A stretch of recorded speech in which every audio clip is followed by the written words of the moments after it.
God is changing your story. Happy Friday, y'all. Welcome back to Faith Fridays. Listen, Joseph's brothers sold him into slavery.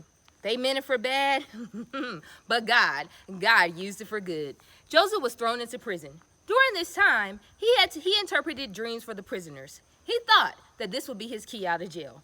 But God was still writing his story. God was not finished with him yet. Joseph had to wait a little while longer. Joseph had to wait until God was ready. God knew that Pharaoh needed Joseph too. God knew that Joseph would have to interpret Pharaoh's dreams, and this would be his key out of prison.